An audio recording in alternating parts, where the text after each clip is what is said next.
السلام علیکم ورحمۃ اللہ۔ آج ہم ایک کافی گہری اور سوچنے پر مجبور کرنے والی کتاب کے پیش لفظ کا تفصیلی جائزہ لیں گے۔ جی، کون سی کتاب؟ کتاب کا عنوان ہے باتیں میرے مراد کی۔ اسے ایسے ہی پڑھنا ہے جیسے لکھا ہے۔ اچھا، باتیں میرے مراد کی۔ جی مصنف ہیں ڈاکٹر مقصود الحسن عظیمی صاحب، جی۔ اور یہ کتاب 2007 میں شائع ہوئی تھی۔ 2007 کی؟ جی اور قیمت بھی آپ نے بتائی تھی؟ جی، اس وقت 800 روپے تھی۔ ٹھیک ہے۔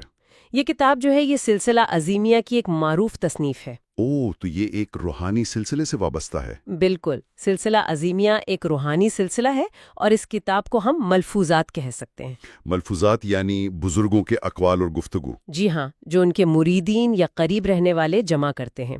اور مصنف نے کتاب کا انتساب بھی بہت خاص کیا ہے۔ کس کے نام انتساب؟ لکھا ہے ان صاحب نظر، زندہ دل اور روشن فکر دوستوں کے نام، جنہیں اپنے مراد کے طرز فکر حاصل کرنے کی جستجو ہے۔ واو، بہت خوبصورت۔ آج ہم پوری کتاب پر تو نہیں، لیکن صرف اس کے پیش لفظ پر بات کریں گے۔ دیکھیں گے کہ یہ ہمیں کن خیالات کی طرف لے جاتا ہے۔ ٹھیک ہے، تو پیش لفظ کا آغاز کیسے ہوتا ہے؟ پیش لفظ شروع ہی ایک بنیادی انسانی کیفیت سے ہوتا ہے۔ مصنف اسے شعور کی مزاحمت کہتے ہیں۔ شعور کی مزاحمت؟ یہ کیا چیز ہے؟ یعنی انسان اکثر ان چیزوں سے آپ کہیں گھبراتا ہے یا کتراتا ہے جو اصل میں اس کے اپنے فائدے کی ہوتی ہے۔ اچھا، یہ تو بڑی عام بات لگتی ہے۔ بالکل، اور اس کی مثالیں ہماری روزمرہ زندگی میں بھری پڑی ہے۔ پیش لفظ میں بھی ذکر ہے۔ مثلاً؟ جیسے بچے، کتنے بچے ہیں جو انجیکشن سے نہیں ڈرتے یا ڈاکٹر کے پاس جانے سے، حالانکہ علاج تو ضروری ہے۔ صحیح کہا۔ یا پہلی بار اسکول جانے کی گھبراہٹ؟ جی، یا حجام کی کینچی کا ڈر۔ اور یہ صرف بچپن تک نہیں ہے، ہم بڑے ہو کر بھی صبح سویرے اٹھنا جانتے ہیں کتنا فائدہ مند ہے، مگر الارم بند کر کے سو جاتے ہیں۔ یہ تو روز کا معمول ہے۔ سچ بولنے میں ہچکچاہٹ ہوتی ہے، حالانکہ پتہ ہے کہ نجات اسی میں ہے۔ یہ سب مصنف کے مطابق اسی شعور کی مزاحمت کی شکلیں ہیں۔ یہ شعور کی مزاحمت کا جو تصور ہے نا، یہ واقعی بڑا کلیدی ہے۔ یہ کوئی معمولی بات نہیں ہے، یہ ایک گہری انسانی نفسیات کی طرف اشارہ کر رہا ہے۔ بالکل۔ کہ ایسا کیوں ہے بھائی؟ جو چیز ہمارے لیے بہتر ہے، ہمارا اپنا ہی شعور اس کے راستے میں رکاوٹ بن رہا ہے۔ یہ ایک عجیب تضاد ہی جو ہمارے اندر موجود ہے۔ صحیح۔ پیش لفظ کی یہ بات فوراً ہمیں اپنی زندگی پر غور کرنے پر مجبور کرتی ہے۔ اور جیسا آپ نے کہا، یہ صرف چھوٹی موٹی باتوں تک نہیں ہے۔ نہیں، بالکل نہیں۔ بلکہ زندگی کے بڑے اہم فیصلوں میں، خاص طور پر جب کوئی روحانی یا ذاتی ترقی کی راہ نظر آتی ہے نا، تو یہ مزاحمت سب سے زیادہ شدید ہوتی ہے۔ جی ہاں۔ اور یہاں سب سے دلچسپ اور شاید تھوڑی پریشان کن بات یہ ہے کہ یہی مزاحمت ہماری بہتری کی راہ میں سب سے بڑی دیوار بن جاتی ہے۔ بالکل۔ ہم جانتے ہیں کہ یہ راستہ ٹھیک ہے، یہ فیصلہ مفید ہے، لیکن ایک انجانا سا خوف، ایک گھبراہٹ ہمیں قدم اٹھانے سے روک دیتی ہے۔ یہ گویا اپنی ہی ذات سے ایک جنگ چل رہی ہوتی ہے۔ بالکل صحیح کہا، اور پیش لفظ اس بات کو ایک قدم اور آگے لے جاتا ہے۔ مصنف لکھتے ہیں کہ کبھی کبھی قدرت مہربان ہوتی ہے، زندگی میں کوئی ایسی شاہراہ، کوئی ایسا موقع سامنے آ جاتا ہے جو ہمیں بہتری، بلندی، خیر کثیر کی منزل تک لے جا سکتا ہے۔ جی۔ لیکن عین اسی لمحے انسان ایک عجیب کشمکش میں پڑ جاتا ہے، بے یقینی، گھبراہٹ، دماغ میں سوال گھومنے لگتے ہیں، کیا یہ واقعی میرے لیے ہے؟ ہاں۔ کیا میں اس قابل ہوں؟ ہاں، اس راہ پر چلوں یا نہ چلوں؟ یہ تو بہت ہوتا ہے۔ یہ وہ مقام ہے جہاں اندرونی جنگ تیز ہو جاتی ہے۔ ایک طرف ہے وجدان، یعنی اندر کی گہری آواز، ایک احساس جسے ہم انٹیوشن کہتے ہیں۔ جی بالکل، وہ کہتا ہے ہاں یہی وہ راستہ ہے جس کی تلاش تھی، اسی کے لیے تو اتنی مشکلیں اٹھائیں۔ مگر دوسری طرف، اچھا کیا کہتی ہے عقل؟ وہ سوال اٹھاتی ہے، اس کی کیا سند ہے؟ کوئی ثبوت ہے؟ کہیں یہ کوئی نیا فریب تو نہیں؟ اچھا، کیا پتا اس سے بہتر کوئی اور راستہ آگے مل جائے؟ یوں عقل جو ہے وہ احتیاط کے نام پر محرومی کا سامان کرنے لگتی ہے۔ یہ وجدان اور عقل کی کشمکش یہ زندگی کے فیصلہ کن لمحات میں بہت نمایاں ہوتی ہے نا؟ بہت زیادہ۔ وجدان ایک دم پرجوش، یقین سے بھرپور قدم اٹھانے کو کہتا ہے، جبکہ عقل سارے خطرات گنوا کر پیچھے ہٹنے کو کہتی ہے۔ جی۔ اور اگر ہم اسے بڑے تناظر میں دیکھیں تو یہ صرف روحانی سفر کی بات نہیں ہے۔ نہیں، بالکل نہیں۔ کیریئر بدلنا ہو، کوئی نیا رشتہ شروع کرنا ہو، یا کوئی بڑا چیلنج قبول کرنا ہو، ہر جگہ یہ اندرونی کشمکش موجود ہے۔ ہر جگہ۔ اور پیش لفظ کے مطابق اس کشمکش کے لمحے میں جب آپ شعور کی مزاحمت کو شکست دے دیں، عقلی دلیلوں اور خدشات سے اوپر اٹھ جائیں جی اور اپنی باطنی رہنمائی یعنی وجدان پر بھروسہ کر کے قدم اٹھا لیں، تو یہ قدرت کا فیضان اور اللہ کی کرم نوازی ہے۔ سبحان اللہ۔ یہ وہ نقطہ ہے جہاں انسان حساب کتاب سے نکل کر یقین کی وادی میں داخل ہوتا ہے۔ آسان نہیں ہے یہ انتخاب، مگر مصنف کے نزدیک یہی حقیقی کامیابی کی کنجی ہے۔ بالکل۔ اور جب انسان اس کشمکش پر قابو پا لیتا ہے، کسی راہ پر چلنے کا فیصلہ کر لیتا ہے، تو پھر اگلا مرحلہ آتا ہے وہ کیا؟ رہنمائی کا۔ پیش لفظ اس بات پر زور دیتا ہے کہ منزل تک پہنچنے کے لیے صرف رہنما یعنی رہبر کی ضرورت نہیں ہوتی، اچھا، بلکہ اس کی ہدایت پر ثابت قدم رہنا یعنی استقامت دکھانا اور وفاداری کا مظاہرہ کرنا بھی لازمی ہے۔ استقامت اور وفاداری؟ جی، یہ دو شرطیں استقامت اور وفاداری فلاح اور ہدایت پانے کے لیے کلیدی حیثیت رکھتی ہیں۔ یہ بات تو بہت اہم ہے۔ اور اسی استقامت، وفاداری اور یقین کی طاقت کو واضح کرنے کے لیے پیش لفظ میں ایک بہت ہی آپ کہیں غیر معمولی اور دلچسپ کہانی سنائی گئی ہے۔ اچھا، کہانی ضرور سنائیں۔ ایک سیدھا سادھا بھولا بھالا آدمی تھا۔ وہ درخت کی ایک شاخ پر بیٹھ کر کلہاڑی سے اسی شاخ کو کاٹ رہا تھا۔ ارے، یہ کیا بات ہوئی؟ جی ظاہر ہے، جب شاخ کٹتی تو اس نے خود بھی نیچے گرنا تھا۔ بالکل۔ اتفاق سے وہاں سے ایک چور کا گزر ہوا۔ چور؟ جی، ایک چور۔ اس نے یہ ماجرا دیکھا تو اس آدمی کو ٹوکا، ارے بھائی، یہ کیا کر رہے ہو؟ جس شاخ پر بیٹھے ہو اسی کو کاٹ رہے ہو، جب یہ کٹے گی تو تم بھی دھڑام سے نیچے گرو گے، احتیاط کرو۔ معقول بات کہی چور نے تو۔ لیکن اس سادہ لو آدمی نے سنی انسنی کر دی، کہنے لگا تم جاؤ اپنا راستہ لو، مجھے میرا کام کرنے دو، تم کیا جانو۔ اوفو۔ چور کندھے اچکا کر چلا گیا۔ تھوڑی دیر بعد جیسے ہی شاخ ٹوٹی تو وہ گر گیا ہوگا؟ وہ آدمی واقعی دھڑام سے نیچے آ گرا۔ اوہو۔ گرتے ہی چوٹ تو لگی، لیکن اس کے ذہن میں پہلا خیال یہ آیا کہ وہ آدمی جس نے مجھے ٹوکا تھا وہ کوئی عام آدمی نہیں تھا۔ اچھا؟ وہ ضرور کوئی پہنچا ہوا بزرگ، کوئی صاحب نظر تھا جسے پہلے سے معلوم تھا کہ میں گرنے والا ہوں۔ کمال ہے، چور کو بزرگ سمجھ لیا۔ جی، یہ خیال آتے ہی وہ درد بھول کر اٹھا اور اس چور کے پیچھے بھاگا، اسے جا پکڑا، اس کے پاؤں پڑ گیا اور کہنے لگا حضرت مجھ سے غلطی ہو گئی، میں نے آپ کی بات نہ مانی، مجھے سزا مل گئی، میں توبہ کرتا ہوں، آئندہ آپ جو کہیں گے وہی کروں گا، آپ مجھے اپنی غلامی میں قبول کر لیں، آج سے آپ ہی میرے پیر و مرشد ہیں۔ یہ کہانی کا موڑ تو بڑا معنی خیز ہے۔ یہ اس شخص کی سادگی تو دکھاتا ہی ہے، جی، لیکن اس سے زیادہ اس کے اندر جو رہبر کی تلاش کا شدید جذبہ چھپا تھا وہ سامنے آ گیا۔ بالکل۔ ایک چوٹ، ایک پیشگوئی کا سچ ثابت ہونا اس کے لیے کافی تھا کہ وہ ایک اجنبی اور وہ بھی ایک چور اس میں اپنا مرشد دیکھ لے۔ صحیح۔ یہاں یہ سوال بہت شدت سے ابھرتا ہے کہ کیا رہبر کی اصلی حقیقت اہم ہے یا مرید کے یقین کی طاقت؟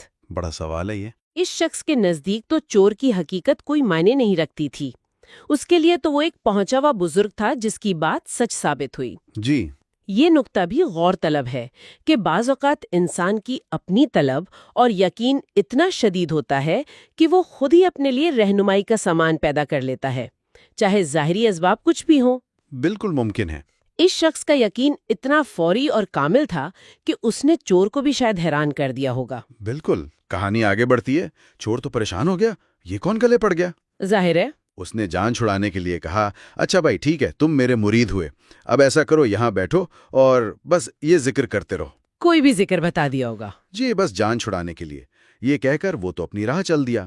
لیکن وہ بندہ جسے اب اپنا مرشد مل چکا تھا، جی، پوری سچائی، لگن اور نہایت ذوق و شوق سے اسی جگہ بیٹھ کر اس ذکر میں مشغول ہو گیا جو اس کے مرشد نے بتایا تھا۔ کمال کی لگن تھی۔ وہ سالہ سال اسی ایک ذکر پر کاربند رہا۔ اس کی سچی لگن اور استقامت کا نتیجہ یہ نکلا کہ ذکر کے انوار یعنی اس کی روحانی روشنی اور اثرات بڑھنے لگے۔ اچھا، ذکر کا اثر ہونے لگا؟ جی ہاں، یہ انوار اتنے طاقتور ہو گئے کہ عالم بالا میں فرشتے بھی متوجہ ہو گئے۔ فرشتے؟ جی، فرشتوں نے کوشش کی کہ اس بندے کو حقیقت سے آگاہ کیا جائے کہ جسے وہ اپنا ہادی اور رہبر سمجھ کر یہ سب کر رہا ہے وہ تو محض ایک عام چور ہے۔ او، تو انہوں نے بتایا اسے؟ لیکن جب بھی فرشتے اس کے قریب آتے یا اس کے دل میں یہ خیال ڈالنے کی کوشش کرتے، وہ اسے شیطانی وسوسہ سمجھتا اچھا۔ اور لا حول ولا قوت الا باللہ پڑھ کر ذکر میں اور زیادہ مشغول ہو جاتا۔ سبحان اللہ، یقین دیکھیں اس کا۔ جب انوار کا ذخیرہ بہت بڑھ گیا اور فرشتوں کو اندیشہ ہوا کہ کہیں یہ بندہ اپنی لا علمی میں نقصان نہ اٹھا لے، تو ایک فرشتے کو انسانی شکل میں اس کے پاس بھیجا گیا۔ انسانی شکل میں؟ جی، فرشتے نے آ کر اسے سمجھایا، اے اللہ کے بندے، میں اللہ کا بھیجا ہوا فرشتہ ہوں، تمہیں خبر دینے آیا ہوں کہ جسے تم اپنا مرشد سمجھتے ہو وہ کوئی کامل ولی یا بزرگ نہیں بلکہ ایک معمولی چور ہے۔ اگر تم واقعی معرفت اور سلوک کی راہ پر چلنا چاہتے ہو تو کسی صاحب کمال کامل رہنما سے نسبت جوڑو تاکہ تمہاری محنت ضائع نہ ہو۔ اب یہاں مرید کا رد عمل، یہ کہانی کا نقطہ عروج ہے۔ بالکل۔ اس کا یقین اتنا پختہ، اتنا غیر متزلزل ہو چکا تھا کہ اس نے فرشتے کی بات کو بھی اپنے مرشد کی کرامت اور عظمت کی دلیل بنا لیا۔ جی ہاں۔ بجائے شک کرنے کے اس کا یقین اور بڑھ گیا۔ کیا جواب دیا اس نے؟ اس نے فرشتے کو جو جواب دیا وہ حیران کن ہے۔ کہنے لگا، سبحان اللہ، میرے مرشد کی عظمت اور مرتبے کا اس سے بڑا ثبوت اور کیا ہو سکتا ہے؟ اللہ اکبر! کہ آج ان کے طفیل مجھ جیسے گناہگار ناچیز بندے کو اللہ کے ایک معصوم فرشتے سے روبرو بات کرنے کا شرف حاصل ہو رہا ہے۔ کمال ہے یہ تو۔ پھر کہنے لگا، مجھے تو یوں لگتا ہے کہ آپ میرا امتحان لینے آئے ہیں۔ میں ایک کمزور انسان ہوں، اس امتحان کا بوجھ نہیں اٹھا سکتا۔ آپ برائے مہربانی تشریف لے جائیں اور مجھے میرا حال پر چھوڑ دیں۔ یہ جواب تو لاجواب ہے۔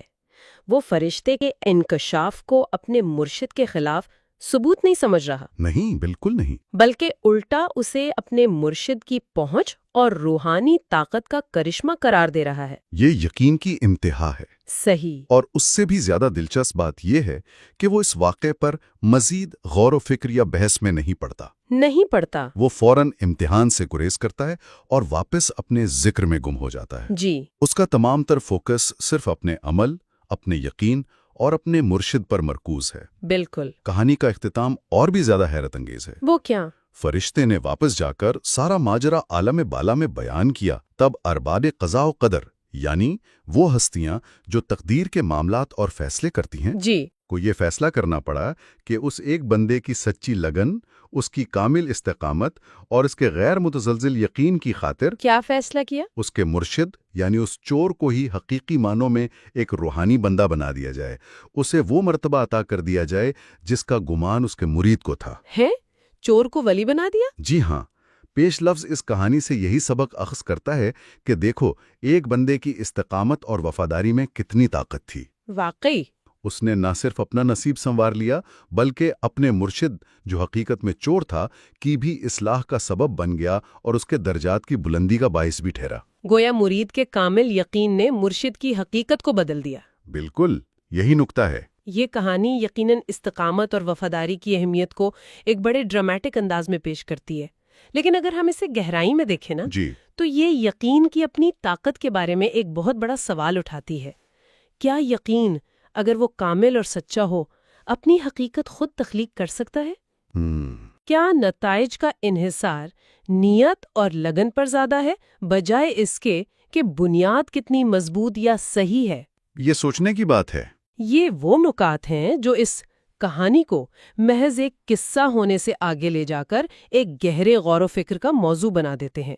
یہ خیال کہ آپ کا یقین حقیقت کو بدل سکتا ہے، خاص طور پر اگر وہ یقین کسی غلط فہمی پر مبنی ہو، یہ بے وقت متاثر کن بھی ہے اور پریشان کن بھی۔ بالکل۔ اس غیر معمولی کہانی کے بعد پیش لفظ ایک اور نہایت اہم اور عملی سوال کی طرف آتا ہے۔ اچھا، وہ کیا ہے؟ جو رہبر اور مرید یا استاد اور شاگرد کے تعلق میں پیش آ سکتا ہے۔ سوال یہ ہے کہ اگر مرشد یا استاد سے کوئی ایسی غلطی سرزد ہو جائے۔ غلطی؟ کیسی غلطی؟ چاہے جان بوجھ کر ہو یا انجانے میں، کوئی ایسا کام جو شریعت، اخلاق یا سماجی قانون کے خلاف ہو، تو ایسی صورت میں مرید یا شاگرد کا رویہ کیا ہونا چاہیے؟ اوہو، یہ تو بہت اہم اور مشکل سوال ہے۔ بہت۔ پیش لفظ اس حوالے سے دو مشہور مقولے یا نقطہ نظر پیش کرتا ہے۔ جی۔ پہلا، خطائے بزرگان گرفتن خطا است، یعنی بڑوں کی بزرگوں کی غلطی پکڑنا یا اس پر گرفت کرنا خود ایک غلطی ہے، آداب کے خلاف ہے۔ یعنی احترام کا تقاضا ہے کہ نظر انداز کر دو؟ یوں سمجھیں جیسے بچہ والدین کی یا شاگرد استاد کی ہر بات پر انگلی نہیں اٹھاتا، ایک احترام کا تعلق قائم رکھتا ہے۔ ٹھیک ہے، اور دوسرا نقطہ نظر؟ دوسرا یہ پیش کیا گیا ہے کہ جو استاد بتائے وہ کرو، جو استاد کرے وہ مت کرو۔ اچھا، مطلب تعلیم پر عمل کرو، شخصیت پرستی نہ کرو؟ جی، یعنی استاد کی تعلیمات اور ہدایات پر عمل کرنا چاہیے، لیکن ضروری نہیں کہ اس کے ہر ذاتی عمل کی پیروی کی جائے یا اسے اپنے لیے سند سمجھا جائے۔ مصنف یہ دونوں باتیں کہہ کر اس پر کوئی حتمی فیصلہ نہیں دیتے، بلکہ اسے قاری کے غور و فکر کے لیے ایک سوالیہ نشان کے طور پر چھوڑ دیتے ہیں۔ یہ واقعی ایک انتہائی نازک اور پیچیدہ مسئلہ ہے۔ ان دونوں نقطۂ نظر میں اپنی اپنی جگہ وزن ہے۔ بالکل۔ ایک طرف رہبر یا استاد کے ساتھ ادب، احترام اور یقین کا رشتہ قائم رکھنا ضروری ہے، خاص طور پر روحانی یا علمی سفر میں۔ جی ہاں۔ دوسری طرف حق اور سچ کی پیروی اور غلط بات کو غلط سمجھنے اور اس سے بچنے کا حکم بھی ہے۔ یہاں اندھی تقلید اور شعوری پیروی کے درمیان ایک بہت باریک لکیر ہے۔ صحیح۔ شاید اس کا جواب ہر فرد کو اپنی نیت، اپنی سمجھ بوجھ اور مخصوص حالات کے مطابق خود تلاش کرنا ہوتا ہے۔ یہ وہ مقام ہے جہاں مرید یا شاگرد کی اپنی بصیرت اور ظرف کا امتحان ہوتا ہے۔ بالکل۔ پیش لفظ کا اسے ایک سوال کے طور پر چھوڑ دینا بھی اس کی گہرائی کو ظاہر کرتا ہے۔ صحیح کہا۔ پیش لفظ کے آخری حصے میں مصنف ان بنیادی اور ازلی سوالات کا ذکر کرتے ہیں جو انسان کو ہمیشہ سے بے چین رکھتے آئے ہیں۔ کون سے سوالات؟ یہ کائنات کیوں بنائی گئی؟ کیسے وجود میں آئی؟ میں کون ہوں؟ میرا وجود کیسے عمل میں آیا؟ وجودی سوالات۔ جی، میرے باپ دادا جو مجھ سے پہلے تھے وہ کہاں چلے گئے؟ کیا وہ ہمیشہ کے لیے ختم ہو گئے؟ فنا ہو گئے؟ فنا کا خوف۔ ہاں، اگر وہ فنا ہو گئے تو کیا میں بھی فنا ہو جاؤں گا؟ یہ فنا کا نیست و نابود ہو جانے کا خوف۔ یہ سوالات تو ہر سوچنے والے ذہن میں آتے ہیں۔ بالکل۔ مصنف کہتے ہیں کہ ان سوالات کے جوابات کی تلاش میں نکلنے والے لوگ مختلف گروہوں میں بٹ جاتے ہیں۔ کیسے؟ کچھ لوگ ہیں جو جان لیتے ہیں اور جتنا جانتے ہیں ان کی جاننے کی پیاس اور بڑھتی ہے۔ اچھا۔ کچھ کم جانتے ہیں مگر اسی کم علمی پر بڑا فخر کرتے ہیں۔ کچھ ایسے ہیں جو بالکل نہیں جانتے مگر سمجھتے ہیں کہ وہ سب کچھ جانتے ہیں۔ یہ بھی ہوتے ہیں۔ اور پھر ایک بہت بڑی اکثریت ہے جو ان سوالات کو فضول، بیکار اور وقت کا ضیاع سمجھ کر چپ سادھ لیتی ہے۔ اچھا، ان کا کیا رویہ ہوتا ہے؟ ان کا رویہ یہ ہوتا ہے کہ جان لیا تو کیا حاصل ہوا اور نہ جانا تو کیا نقصان ہوا، بس دنیا کی دوڑ میں لگے رہو۔ یہ وہ سوالات ہیں جو انسانی وجود کے بالکل مرکز میں ہیں۔ فلسفہ ہو، مذہب ہو، سائنس ہو یا روحانیت، سب کہیں نہ کہیں انہی بنیادی سوالات سے نبردآزما ہیں۔ جی۔ یہاں غور طلب بات یہ ہے کہ یہ کتاب جس کا ہم پیش لفظ پڑھ رہے ہیں ان سوالات کو غیر ضروری کہہ کر نظر انداز نہیں کرتی، بلکہ انہیں اپنی تحقیق اور گفتگو کا محور بناتی ہے۔ یہ تسلیم کرتی ہے کہ یہ سوالات انسانی فطرت کا حصہ ہیں اور ان سے جڑنا ضروری ہے۔ بالکل۔ پیش لفظ کے اختتام پر مصنف واضح کرتے ہیں کہ کتاب باتیں میرے مراد کی دراصل اسی کھوج، اسی تلاش کا ایک احوال ہے۔ اچھا، تو کتاب اسی بارے میں ہے؟ جی، یہ اس تحقیق اور تلاش کے سفر میں اللہ تعالیٰ کی طرف سے کس طرح ہدایت اور رہنمائی کا انتظام ہوتا ہے اس کی ایک کہانی ہے۔ اور خاص طور پر یہ اس ہدایت اور رہنمائی کے لیے مقرر کردہ ہستی یعنی مراد جو کتاب کا عنوان بھی ہے، جی، ان کے انداز فکر، ان کے تعلیم و تربیت کے طریقوں کو سمجھنے اور بیان کرنے کی ایک طالب علمانہ کوشش ہے، اتنا ہی جتنا انسانی شعور اپنی محدودیت میں سمجھ سکتا ہے اور گرفت میں لے سکتا ہے۔ بہت خوب۔ یہ پیش لفظ ڈاکٹر مقصود الحسن عظیمی صاحب نے پشاور میں 3 نومبر 2007 کو مکمل کیا۔ 2007 پشاور، ٹھیک ہے۔ تو آج کی اس گفتگو کا اگر خلاصہ کریں، ہم نے باتیں میرے مراد کی کے پیش لفظ میں کئی اہم نکات دیکھے۔ جی، کافی گہری باتیں تھیں۔ انسان کی اپنی بہتری کے خلاف مزاحمت کا تصور، یقین اور استقامت کی وہ ناقابل یقین طاقت جو چور اور مرید کی کہانی میں نظر آئی۔ بالکل۔ رہبر اور مرید کے تعلق کی پیچیدگیاں اور نزاکتیں، خاص طور پر غلطی والے سوال پر۔ جی وہ بھی اہم نقطہ تھا۔ اور آخر میں وہ بنیادی وجودی سوالات جو ہماری انسانیت کی اساس ہیں۔ صحیح۔ تو اس سب کا کیا مطلب نکلتا ہے؟ مطلب یہ پیش لفظ صرف کتاب کا تعارف نہیں ہے؟ نہیں، یہ خود ایک مکمل غور و فکر کا باب ہے۔ بالکل، یہ پڑھنے والے کو اپنے اندر جھانکنے پر اکساتا ہے، اپنی مزاحمتوں کو پہچاننے، اپنے یقین کی قوت کو ٹٹولنے، اپنے رہنماؤں سے تعلق پر غور کرنے، جی، اور زندگی کے بڑے سوالات سے منہ نہ موڑنے کی ترغیب دیتا ہے۔ اور جاتے جاتے ایک حتمی غور طلب نقطہ شاید یہ ہو سکتا ہے جی، کہ پیش لفظ میں بیان کردہ استقامت اور غیر متزلزل یقین کی کہانی، وہ چور اور مرید والی، آج کے دور میں ہمارے لیے کیا معنی رکھتی ہے؟ آج کے دور میں کیسے؟